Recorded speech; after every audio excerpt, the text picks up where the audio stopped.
నమస్కారం, Zee TV news కి స్వాగతం. నేను మీ ఉషా. ముందుగా హెడ్లైన్స్. శాసనసభ సమావేశాలు ఏకపక్షం. విలేకరుల సమావేశంలో ఆరోపించిన మాజీ మంత్రి అంబటి.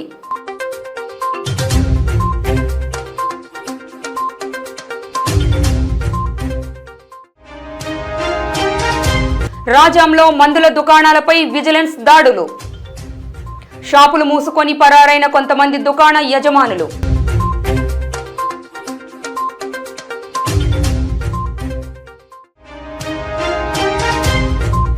ప్లాంట్ పరిరక్షణ ఉద్యమానికి 1500 రోజులు.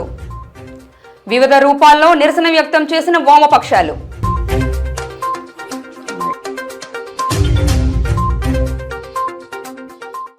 గడిచిన శాసనసభ సమావేశాలు ఒంటెద్దు పోకడి మాదిరిగా జరిగిందని, ప్రతిపక్షం లేకపోవడం, గుర్తించకపోవడం అందుకు ప్రధాన కారణమంటూ మాజీ మంత్రి అంబటి రాంబాబు ఆరోపించారు. ఒకరిపై ఒకరు డప్పులు భజనలు చేసుకుంటూనే సభను ముగించేశారంటూ దుయ్యపట్టారు. మేము ఏర్పాటు చేసినటువంటి జగన్మోహన్ రెడ్డి గారి కాలంలో ఏర్పాటు చేసినటువంటి మెడికల్ కాలేజీలన్నింటినీ కూడా పీపీఏ పేరుతో వాటిని సర్వనాశనం చేసి సామాన్య ప్రజలకు అందుబాటు లేకుండా చేయాలనేటువంటి ప్రయత్నం చేయటం చాలా దురదృష్టకరం. ఇది దుర్మార్గమైనటువంటి విషయం, పేద ప్రజానీకానికి నష్టం చేసేటువంటి అంశం అని కూడా ఈ సందర్భంగా నేను చెబుతున్నాను. అది శాసనసభ ముఖంగానే వారు అంగీకరించారని కూడా ఈ విషయాన్ని నేను చెప్పదలుచుకున్నాను. ఇక పెట్టుబడుల విషయానికి వస్తే జగన్మోహన్ రెడ్డి గారు చాలా కంపెనీల్ని బయటికి పంపించేశాడు. పెట్టుబడి పెట్టాలంటే భయపడుతున్నారు. జగన్మోహన్ రెడ్డి గారి ప్రభుత్వం మళ్ళీ తిరిగి వస్తుందా అని అడుగుతున్నారంట. లోకేష్ గారు చెప్పాడు, ఏమండి జగన్మోహన్ రెడ్డి గారి ప్రభుత్వం మళ్ళా తిరిగి రాదని గ్యారంటీ ఇస్తారా, అప్పుడు మేము పెట్టుబడి పెడతాం అంటారంట. అంటే వాళ్ళకి అర్థమైపోయింది ఈ ప్రభుత్వం ఉండదని. మళ్ళా చంద్రబాబు నాయుడు గారి ప్రభుత్వం పోయి, కూటమి ప్రభుత్వం పోయి జగన్మోహన్ రెడ్డి గారి ప్రభుత్వం వస్తుందేమో అనేటువంటి ఎక్స్ప్రెషన్స్ వారు చేస్తున్నారనే విషయాన్ని మనం ఇక్కడ తీసుకోవాలని కూడా మనవి చేస్తున్నాం. నేను మనవి చేస్తున్నా, జగన్మోహన్ రెడ్డి గారు ముఖ్యమంత్రిగా ఉన్నప్పుడు 5 సంవత్సరాలు పరిపాలన చేసినప్పుడు విశాఖలో గ్లోబల్ సమ్మిట్ గాని, దావోసులో పెట్టుబడుల ఒప్పందాలు గాని, అనేక ప్రముఖ సంస్థలు రాష్ట్రంలో పెట్టుబడులు పెట్టాయి. గ్రీన్ ఎనర్జీలో దేశానికి ఆదర్శంగా ఏపీ ప్రభుత్వం నిలబడింది అంటే జగన్మోహన్ రెడ్డి గారి 5 సంవత్సరాల పరిపాలనలో గ్రీన్ ఎనర్జీ మీద ఆయన పెట్టిన దృష్టి, పెట్టుబడుల మీద ఆయన పెట్టిన దృష్టి, దావోస్ లో ఆయన చేసినటువంటి ఒప్పందాలు అనేది చాలా చక్కగా ఈ శాసనసభ సందర్భంగా అర్థమైందని కూడా ఈ సందర్భంగా నేను చెప్తూ ఉన్నాను. క్యాన్సర్ వ్యాధిపై అవగాహన పెంపొందించడమే లక్ష్యంగా 3 రోజుల పాటు ప్రత్యేక శిక్షణా తరగతులు, సదస్సు నిర్వహిస్తున్నామని ఒమేగా ఆసుపత్రి డైరెక్టర్ డాక్టర్ బి రవిశంకర్ తెలిపారు. 3 రోజుల పాటు జరిగే ఈ కార్యక్రమంలో అనేక మంది వైద్యులు, వైద్య విద్యార్థులు హాజరవుతున్నారని చెప్పారు. ఈ సందర్భంగా మీడియాతో డాక్టర్ రవిశంకర్ మాట్లాడుతూ, క్యాన్సర్ వ్యాధి ఎలా వస్తుంది, అందుకు గల కారణాలేమిటో ఈ సదస్సులో చర్చిస్తామన్నారు. కణాల్లో చోటు చేసుకునే మార్పులు, రోగికి అందాల్సిన వైద్య చికిత్సలపై కూడా అవగాహన కల్పిస్తామన్నారు. అదేవిధంగా ఎటువంటి వ్యాధి నిర్ధారణ పరీక్షలు చేస్తే క్యాన్సర్ బయటపడుతుందని అవసరంపై కూడా ఈ సదస్సులో వైద్యులకు తెలియజేయడం జరుగుతుందన్నారు. తమ ఆసుపత్రి ఆధ్వర్యంలో జరుగుతున్న ఈ కార్యక్రమం వైద్యులకు ఎంతగానో ఉపయోగపడుతుందని అన్నారు.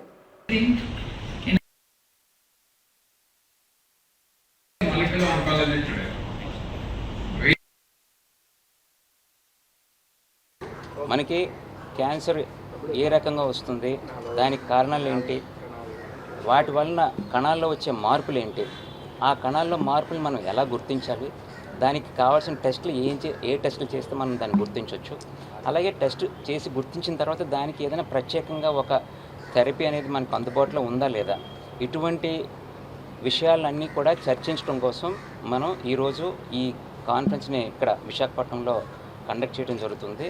ఇది 3 రోజుల కాన్ఫరెన్సు.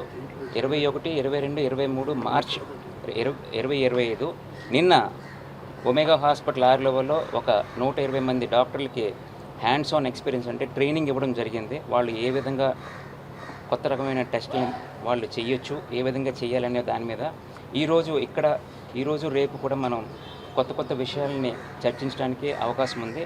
తద్వారా ఇక్కడ చదువుకుంటున్న విద్యార్థులే కావచ్చు లేదా ప్రాక్టీస్ చేస్తున్న వైద్యులు ఈ కొత్త విషయాలని వాళ్ళు ఎలాగ ఉపయోగించవచ్చు వాళ్ళు చూస్తున్న పేషెంట్ల మీద అనే దాని మీద చాలా ఉపయోగపడుతుంది. పెందుర్తి నియోజకవర్గం ఎస్ఆర్పురం గ్రామంలో ప్రపంచ జల దినోత్సవ వేడుకలు నిర్వహించారు. కార్యక్రమానికి పెందుర్తి నియోజకవర్గ శాసనసభ్యులు పంచకర్ల రమేష్ బాబు ముఖ్య అతిథిగా విచ్చేసి ఫారం ఫౌండ్ నిర్మాణ భూపూజ నిర్వహించారు. ఈ సందర్భంగా ఆయన మాట్లాడుతూ భూగర్భ జలాలు పెంపొందించే దిశగా ఉప ముఖ్యమంత్రి కొణిదెల పవన్ కళ్యాణ్ ఆదేశాల మేరకు మహాత్మా గాంధీ జాతీయ గ్రామీణ ఉపాధి హామీ పథకంలో ఫారం ఫౌండ్ కార్యక్రమం చేపట్టడం జరిగిందని అన్నారు. తద్వారా గ్రామీణ ప్రాంత మహిళలకు ఉపాధి కల్పించడంతో పాటు నీరు నిల్వ ఉంచుకునే విధంగా భూగర్భ జలాలను కాపాడుకునే అవకాశం ఉంటుందని పేర్కొన్నారు. ఈ కార్యక్రమంలో స్థానిక ఎస్ఆర్పురం సర్పంచ్ దూది వెంకటరమణ, జనసేన పార్టీ నాయకులు సోమశేఖర్, ఐతి ఎర్రిబాబు, పార్వతి, కార్యకర్తలు, మండల అధికారులు పాల్గొన్నారు.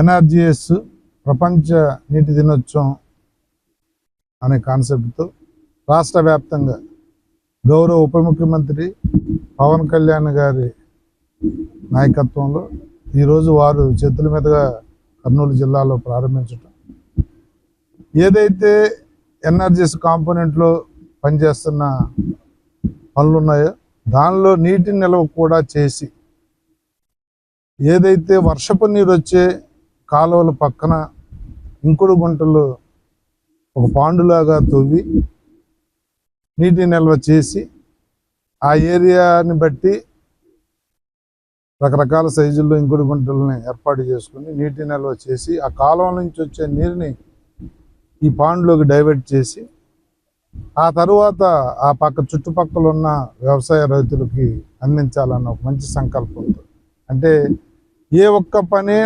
ఎన్ఆర్జీఎస్లో వారికి పని దినాలు కూలి గిట్టడంతో పాటు భవిష్యత్ అవసరాలు కూడా తీరే విధంగా కార్యాచరణ రూపొందించుకోవటం, చెరువులు లోతు చేసుకోవటం కానీ, ఇతరత్ర బన్స్ స్ట్రెంథింగ్ చేసుకోవటం కానీ, వ్యవసాయ పనులకి ఉపయోగపడే విధంగా కానీ గతంలో చేసుకున్నాం. దానిలో భాగంగానే ఈ ప్రపంచ నీటి దినోత్సవంగా ఈరోజు దాన్ని ప్రారంభించి నీటి నిల్వలు చేసుకునే దిశగా సంవత్సరానికి 4 సార్లు మినిమం తవ్విన ఈ పాండు నిండే విధంగా కార్యక్రమం చేపట్టాలని చెప్పి ఒక సంకల్పంతో ఈరోజు రాష్ట్ర వ్యాప్తంగా ఈ కార్యక్రమాన్ని ప్రారంభించటం, ఆ శాఖ మంత్రి ఉప ముఖ్యమంత్రి పవన్ కళ్యాణ్ గారు కర్నూలులో 175 ఎమ్మెల్యేల చోట ఇన్ఛార్జీలు రాష్ట్ర వ్యాప్తంగా ఈరోజు వారి చేతుల మీదుగా దీన్ని మొదలు పెట్టాలని వారి పిలుపు మేరకు ఈరోజు ఈ కార్యక్రమం తీసుకోవడం జరిగింది. విజిలెన్స్, డ్రగ్ కంట్రోల్ అధికారులు విజయనగరం జిల్లా రాజాంలో మెడికల్ షాపులు, ఏజెన్సీస్లపై జల్లెడ పట్టి సోదాలు నిర్వహించారు. ఈ దాడుల్లో గడువు ముగిసిన ఔషధాలు, నిషేధిత మత్తు కలిగించే టానిక్లను తనిఖీ చేశారు. మైనర్లకు నార్కోటిక్ సంబంధిత మందుల అమ్మకాలు, వైద్యుని సలహా లేకుండా మందుల అమ్మకాలపై అధికారులు విచారణ జరిపారు. అధికారులు సోదా నిర్వహిస్తున్న సమయంలో పట్టణంలో పలు మెడికల్ షాపులను మూసుకొని నిర్వాహకులు పరారయ్యారు. దీంతో స్థానికంగా మందులు కావాలనుకునేవారు కొంతమేర ఇబ్బంది పడ్డారు. స్థానికులు అటువంటి షాపులపై పలు అనుమానాలు వ్యక్తం చేస్తున్నారు. ఏవైనా అనధికార మందులను విక్రయిస్తున్నారా అనే సందేహాలు వెలువడుతున్నాయి.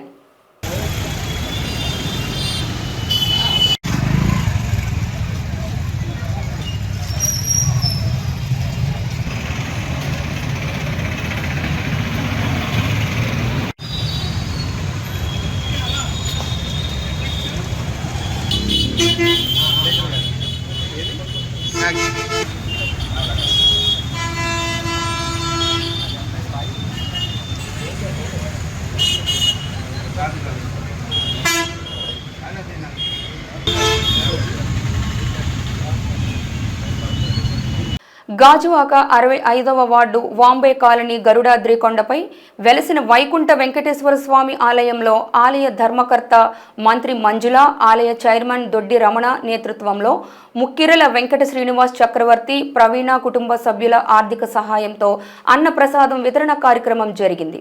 ఈ సందర్భంగా నిర్వాహకులు మాట్లాడుతూ గాజువాక ప్రాంతంలో ఉత్తర ద్వారంలో వెలసిన వైకుంఠ వెంకటేశ్వర స్వామి ఆలయం ఒకటేనని అన్నారు. వెంకటేశ్వర స్వామిని కొలిచిన వారికి కోరిన కోరికలు తీరుతాయని చెప్పారు. 7 వారాలు స్వామివారి దీక్షలు చేసిన వారికి స్వామివారి నిదర్శనం ఉంటుందని అన్నారు. స్వామివారి కరుణా కటాక్షాలు జనులందరిపై ఉండాలన్నారు.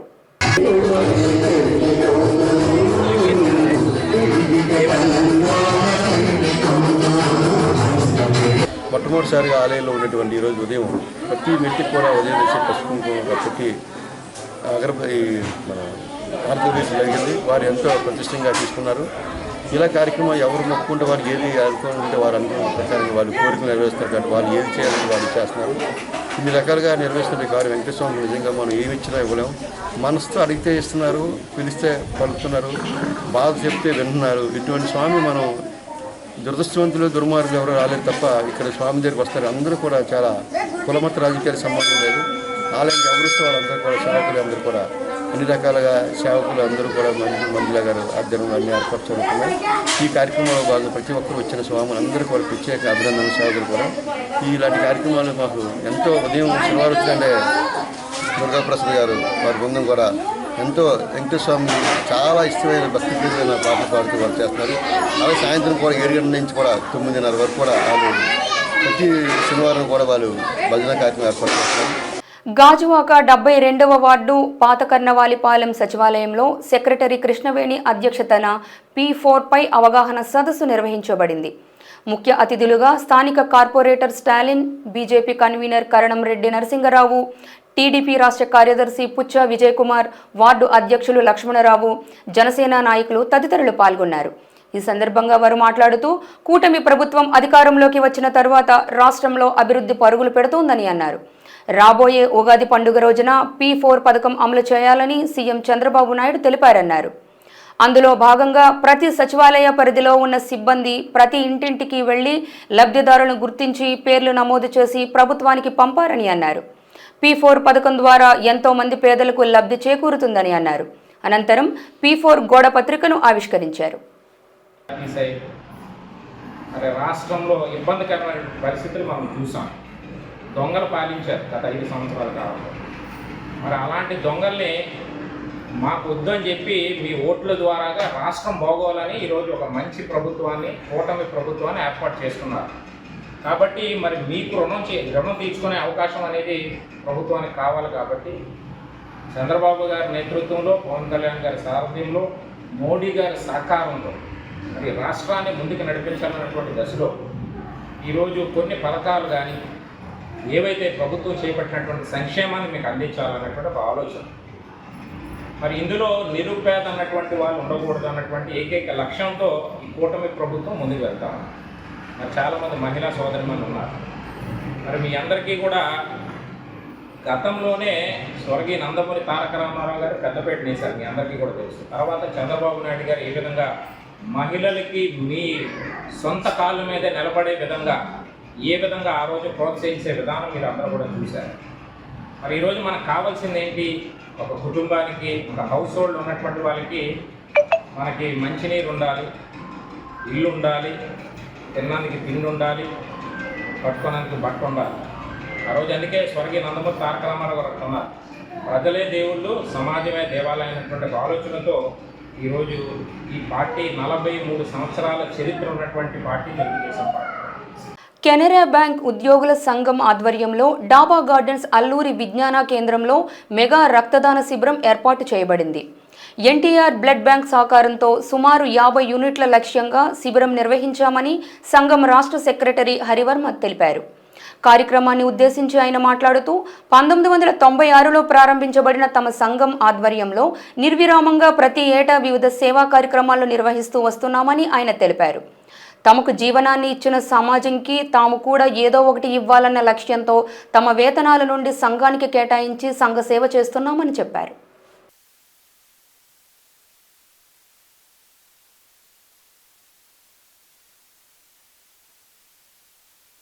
All India Bank Employees Association is the largest and oldest trade union of bank employees in our country, formed in the year 1946. Working for the welfare of the bank employees as well as for the development in the banking activities throughout the country.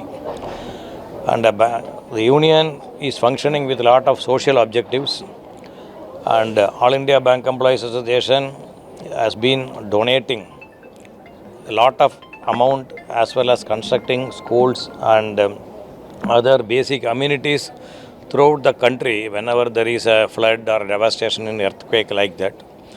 And as such, they have been conducting blood donation camps for the past 12 years. And every year this blood donation camp is organized wherein around 50 of our members are donating blood. This time, earlier, one more donation camp was conducted. So today, our members have more than 30 members have donated blood conducted by the NTR Trust. And the programs will be continued in future also. Canara bank employees union 1996లో social identification ప్రోగ్రామ్స్ని ఒక ఉద్యమంలాగా చేపట్టి అప్పటి నుంచి కూడా all over state, all over India కూడా మేము చేస్తూ ఉంటాము. ఆల్ ఓవర్ ఇండియాలో ఏపీకి ప్రత్యేక స్థానం ఉంది. ఏపీలో మేము చాలా ఎక్కువగా ఈ సోషల్ ఐడెంటిఫికేషన్ ప్రోగ్రామ్స్ చేస్తూ ఉంటాం. అందులో భాగంగా మొట్టమొదటిగా విశాఖపట్నంలోనే 1996లో మేము స్టార్ట్ చేసాము. ఒక బస్ షెల్టర్ నిర్మించడం ద్వారా దాదాపుగా 12 ఇయర్స్ నుంచి ప్రతి ఇయర్ కూడా ఎన్టీఆర్ ట్రస్ట్ బ్లడ్ బ్యాంక్ వాళ్ళతో ఒప్పందం కుదుర్చుకొని ప్రతి సంవత్సరం కూడా మేము వాళ్ళకి బ్లడ్ డొనేట్ చేస్తూ ఉంటాము. మినిమంగా 50 యూనిట్స్ డొనేట్ చేస్తూ ఉంటాం ఎవ్రీ ఇయర్. మా అమౌంట్స్ మాకు వచ్చే జీతభత్యాల నుంచి కొంత అమౌంట్ మేము వెచ్చించి ఈ కార్యక్రమాలను చేస్తూ ఉంటాం. ఎందుకంటే సమాజం మాకు చాలా ఇచ్చింది. ఒక బ్యాంక్ ఎంప్లాయీగా తిరిగి సమాజానికి ఎంతో కొంత మనం సేవ చేయాలన్న ఉద్దేశంతో ఈ సోషల్ ఐడెంటిఫికేషన్ ప్రోగ్రామ్ చేస్తూ ఉంటాం. విశాఖపట్నం కళాకారుల సంక్షేమ సేవా సంఘం ఆధ్వర్యంలో ఈ నెల 23న విశాఖ జిల్లాలోని అత్యంత ప్రతిభ కనబరిచిన కళాకారులకు కళా ప్రవీణ 2025 పురస్కారాలతో సత్కరిస్తున్నట్లు సంఘం గౌరవ అధ్యక్షులు గంట్ల శ్రీనుబాబు, అధ్యక్షులు కె జనార్దన్ పేర్కొన్నారు. ఈ మేరకు నేడు విజేఎఫ్ ప్రెస్ క్లబ్లో ఏర్పాటు చేసిన విలేకరుల సమావేశంలో వారిరువురు మాట్లాడుతూ విశాఖ జిల్లా నుంచి జాతీయ, అంతర్జాతీయ స్థాయిలో గుర్తింపు పొందిన కళాకారులను ఎంపిక చేసి సుబ్బలక్ష్మి కళ్యాణ మండపంలో జరిగే కార్యక్రమంలో అవార్డులను ప్రదానం చేస్తున్నట్లు తెలిపారు. విభిన్న కళారంగాలకు చెందిన కళాకారులు సుమారు 2000 మంది ఈ సంఘంలో సభ్యులుగా ఉన్నారన్నారు. కళాకారుల్లో ఐక్యతను పెంపొందించేందుకు వనభోజన మహోత్సవాలు, ఉగాది పురస్కారాల ప్రధానోత్సవ కార్యక్రమాలు గత 10 ఏళ్లుగా నిర్వహిస్తున్నామన్నారు. ఉపకార్ చారిటబుల్ ట్రస్ట్ అధినేత, సినీ నిర్మాత కంచర్ల అచ్యుతరావు సహకారంతో అవార్డులు అందజేయనున్నట్లు వారు తెలిపారు. ఎక్కువ జాగృతం అవుతుందనేది మన అందరికీ తెలిసిన విషయమే. కాబట్టి కళాకారుల్ని ప్రోత్సహించాలన్నదే మన అభిమతం. జర్నలిస్టులు, కళాకారులు కూడా ఇద్దరు కూడా సమాజం కోసం పనిచేసేవారే. కాబట్టి మనం ఎప్పుడు కూడా కలిసిమెలిసి ఉండాలని, వారి కార్యక్రమాలను కూడా మనం జయప్రదం చేయాలని కోరుకుంటూ ప్రతి ఏటా కూడా వారితోనే మరి మేము కూడా మమేకమై, నేను నాగరాజు గారు కూడా మా పరిధి మేరకు మేము కూడా వాళ్ళకి సహాయ కార్యక్రమాలు చేస్తూ వస్తున్నాం. మరి అలాగే ఈ ఏడాది అవార్డ్స్ కార్యక్రమాన్ని కూడా మన మిత్రులందరూ కూడా విచ్చేసి జయప్రదం చేయాలని కోరుతున్నాం.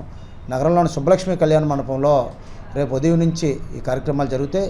విశాఖపట్నంలో జర్నలిస్టులు మిత్రులందరూ కూడా, ఇటు జర్నలిస్టులు కళాకారులు అన్నారు. ఎందుకంటే మనం సాహిత్య రంగం, మనం రచనలు, కథలు రాస్తుంటాం, పద్యాలు రాస్తుంటాం, అలాగే వ్యాసాలు రాస్తుంటాం. కళాకారులకి జర్నలిస్టులకి చక్కని సంబంధాలు ఉంటాయి. అత్యంత ఘనంగా ఈ ఉగాది పురస్కారాల కార్యక్రమాన్ని కానీ జర్నల్ మన కళాకారులందరినీ కూడా ఒక దగ్గరికి సమిష్టి అన్ని రంగాల వాళ్ళని ఒకే దగ్గర ఒకే వేదిక రావడానికి పిక్నిక్స్, స్నేహభావాన్ని పెంపొందించడం కోసం అని చెప్పి పిక్నిక్స్ ఏర్పాటు చేస్తున్నారు. ఇలాంటివన్నీ చేయడానికి యాదకుమార్ గారు కానీ, ఆయన మళ్ళీ సినీ రంగంలో అనేక సినిమాలు తీసి మంచి రిలేషన్స్ ఉన్నాయి. ఒక రచన, ఒక కథ, ఆ కథే ఒక సినిమా, ఇలాగా రకరకాలుగా మనందరం కూడా ముందుకు వెళ్తున్నాం. సో రేపు సాయంత్రం సుబ్బలక్ష్మి కళ్యాణ మండపం దగ్గర ఈ యొక్క కార్యక్రమం విజయవంతం కాబోతుంది. ఆంధ్ర రాష్ట్రంలో చర్మకారుల అభ్యున్నతి కోసం గతంలో సీఎం చంద్రబాబు అనేక ప్రయోజనకర పనులు చేపట్టారని, గత ప్రభుత్వ హయాంలో వాటిని నిర్వీర్యం చేసినప్పటికీ వాటన్నింటినీ మరలా వారికి అందించేలా ప్రణాళిక సిద్ధం చేస్తున్నట్టు లిడ్ కేప్ చైర్మన్ పిల్లి మాణిక్యరావు అమరావతిలో జరిగిన విలేకరుల సమావేశంలో అన్నారు. ఆంధ్రప్రదేశ్లో చర్మకారుల జీవితాలు బాగుపడే విధంగా చంద్రబాబు నాయుడు గారు గతంలో అనేకమైనటువంటి నిర్ణయాలు తీసుకున్నారు. చర్మకారులు అనేటువంటి వాళ్ళు సమాజంలో అట్టడుగు స్థాయిలో ఉన్నటువంటి వాళ్ళు. ఎవరైతే చర్మాలు దానికి సంబంధించినటువంటి పనులు చేస్తూ ఉన్నారో చర్మాలు సేకరించే దగ్గరే వరకే ఆగిపోతూ ఉన్నారు. అక్కడి నుంచి వాటిని శుద్ధి చేయటం కానివ్వండి, వాటిని విలువైనటువంటి వస్తువులుగా మార్చడంలో కానివ్వండి, ఉత్పాదక రంగంలోకి తీసుకెళ్ళటం కానివ్వండి, ఇవన్నీ కూడా ప్రైవేటు వ్యక్తుల చేతుల్లో ఉన్నాయి. దీనిని చర్మకారులకే అందేటట్టుగా చేసి వాళ్ళ జీవితాల్లో వెలుగు నింపాలని గతంలో చంద్రబాబు నాయుడు గారు దీని మీద ఆలోచన చేసి రాష్ట్ర వ్యాప్తంగా భూములు కేటాయింపు చేసి మీడియం మెగా పార్కులు, మీడియం మెగా పార్కులు లాంటివి ఏర్పాటు చేసి చర్మకారులు ఆ ప్రాంతంలో ఉన్నటువంటి వాళ్ళు వాటి ఉత్పత్తుల్ని, చెప్పులు కానివ్వండి, షూస్ కానివ్వండి, బెల్టులు కానివ్వండి, లెదర్కి సంబంధించినటువంటి ఉత్పత్తులు తయారు చేసుకొని వాళ్ళు జీవనాన్ని మెరుగుపరుచుకోవటం కోసం ప్రయత్నాలు చేయాలని చెప్పేసి ఆనాడు ఆలోచించడం జరిగింది. దానిలో భాగంగా శ్రీకాకుళం, విజయనగరం, అట్లాగే విజయవాడ, గుంటూరు, ప్రకాశం, తిరుపతి, అనంతపురం అనేక జిల్లాల్లో ఈ పార్కుల కోసం గతంలో చంద్రబాబు నాయుడు గారు 20 ఎకరాలు, 30 ఎకరాలు అట్లా అనేక చోట్ల అక్కడ ఉన్నటువంటి అవకాశాన్ని బట్టి భూములు కేటాయించడం జరిగింది. ఆ భూములు మొత్తం కూడా అన్యాక్రాంతం కాకుండా కాపాడుకోవాల్సినటువంటి బాధ్యత మరి లిడ్ క్యాప్ చైర్మన్గా మా మీద ఉంది. దాన్ని పెద్దల దృష్టికి తీసుకెళ్లి ఆ భూములు మొత్తాన్ని కూడా కాపాడుకునేటువంటి ప్రయత్నం కూడా జరుగుతూ ఉంది. అదే క్రమంలో లిడ్ క్యాప్ ద్వారా అనేకమైనటువంటి చర్మకారులు ఎవరైతే ఉన్నారో చర్మాలు సేకరించేటువంటి వాళ్ళు కానీ, చర్మాలని భద్రపరిచేటువంటి వాళ్ళు కానీ, చర్మాలని ఎక్స్పోర్ట్ చేసేటువంటి వాళ్ళు కానీ, ఎక్స్పోర్ట్ అయిన తర్వాత కొంత ప్రాసెస్ జరిగిన తర్వాత వాటిని తీసుకొచ్చి ఈ లెదర్ ఉత్పత్తుల్ని చేసేటువంటి వాళ్ళని కానీ వీళ్ళ మొత్తాన్ని కూడా గ్యాదర్ చేసి వీళ్ళకి జీవనోపాధి మెరుగుపరిచే విధంగా మేము ప్రయత్నాలు చేస్తూ ఉన్నామని ఈ సందర్భంగా తెలియజేస్తూ ఉన్నాం.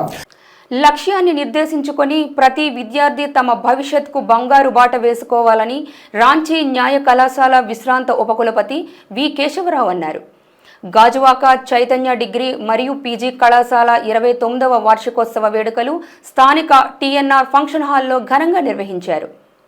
ముఖ్య అతిథిగా కేశవరావు పాల్గొని మాట్లాడుతూ నేటి మహిళలు అన్ని రంగాల్లో రాణిస్తున్నారని, దానికి మూల కారణం విద్యేనని అన్నారు. విద్యార్థులను తీర్చిదిద్దడంలో కళాశాల యాజమాన్యం శ్రమ, కఠోర దీక్ష ప్రశంసనీయమని కొనియాడారు. భవిష్యత్ అంతా ఏఐ, మెషిన్ లెర్నింగ్ మీద ఆధారపడి ఉందని తెలిపారు. ఈ సందర్భంగా పీజీ, యూజీలో ఉత్తమ ర్యాంకులు సాధించిన ఐ రమ్య, బి మౌనికను మంత్రి రామాభాయ్ గోల్డ్ మెడల్ను, లక్ష్మీ ప్రసన్నకు గాద రామదాసు గోల్డ్ మెడల్ను అందజేసి సత్కరించారు.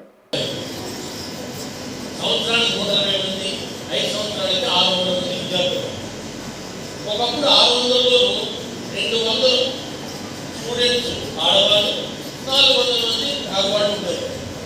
కానీ పరిస్థితి ఏమైందంటే ఆడవాళ్ళు 400 మంది జాయిన్ అవుతున్నారు, మగవాళ్ళు 200 మంది మాత్రమే జాయిన్ అవుతున్నారు.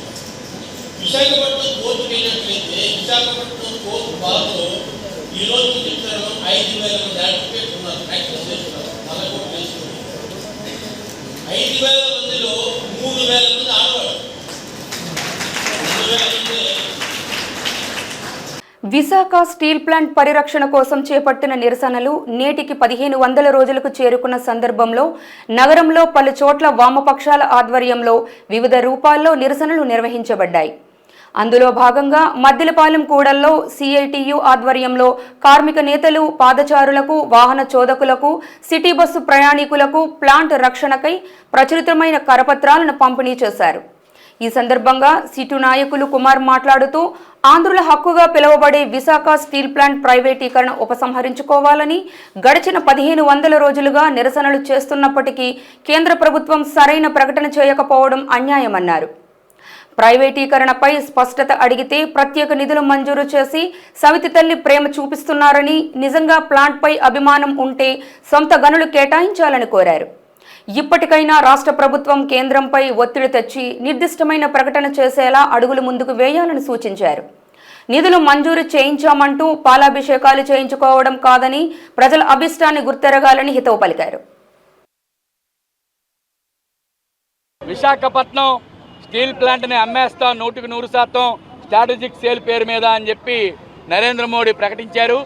ప్రకటించిన నాటి నుండి నేటికి 4 ఏళ్ళు పూర్తయింది. ఈ 4.5 సంవత్సరాల నుంచి కూడా పెద్ద ఎత్తున విశాఖపట్నం స్టీల్ ప్లాంట్ కార్మికులతో పాటు విశాఖలో ఉన్నటువంటి కార్మిక వర్గం, రాష్ట్రంలో ఉండే కార్మిక వర్గం పెద్ద ఎత్తున ప్రజలను కలుపుకొని పోరాడుతూ ఉన్నారు.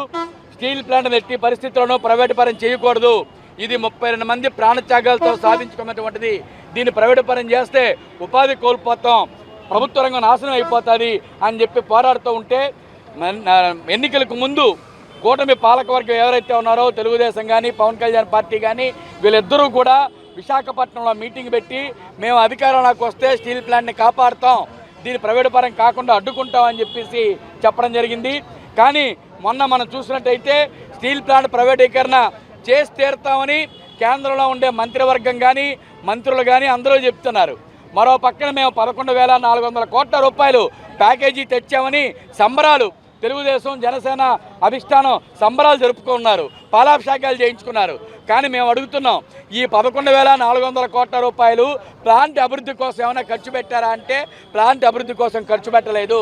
ఇది పాత అప్పులు తీర్చడానికి, జిఎస్టీ చెల్లించడానికి, అలాగే బ్యాంకు రుణాలు తీర్చడానికి ఉపయోగించారు తప్ప ప్లాంట్ మనుగడ కోసం ఉపయోగించలేదు. దీన్ని ప్రైవేటు పరం చేయబోము, చేయనీకుని అడ్డుకుంటామని చెప్పి చెప్తున్నాం. దీన్ని ప్రైవేటు పరం కాకుండా అడ్డుకోవాల్సిన బాధ్యత ఈ రాష్ట్రంలో ఉండే తెలుగుదేశం జనసేన కూటమి ప్రభుత్వం మీద ఉంది. కాబట్టి వీళ్ళు స్టీల్ ప్లాంట్ రక్షిస్తారా లేదంటే మోడీ కనుసన్నల్లోనే కొనసాగి స్టీల్ ప్లాంట్ అమ్మడానికి దోహదపడతారా తేల్చుకోవాలి, ప్రజలు దీన్ని గమనించాలి అని చెప్పి మేము తెలియజేస్తూ ఉన్నాం. జీటీవీ న్యూస్ ముగించే ముందు హెడ్లైన్స్ మరోసారి. శాసనసభ సమావేశాలు ఏకపక్షం, విలేకరుల సమావేశంలో ఆరోపించిన మాజీ మంత్రి అంబటి.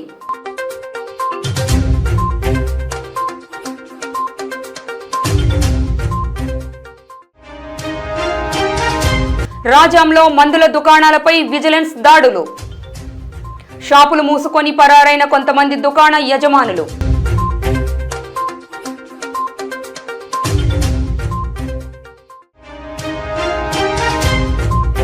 ప్లాంట్ పరిరక్షణ ఉద్యమానికి 1500 రోజులు, వివిధ రూపాల్లో నిరసన వ్యక్తం చేసిన వామపక్షాలు.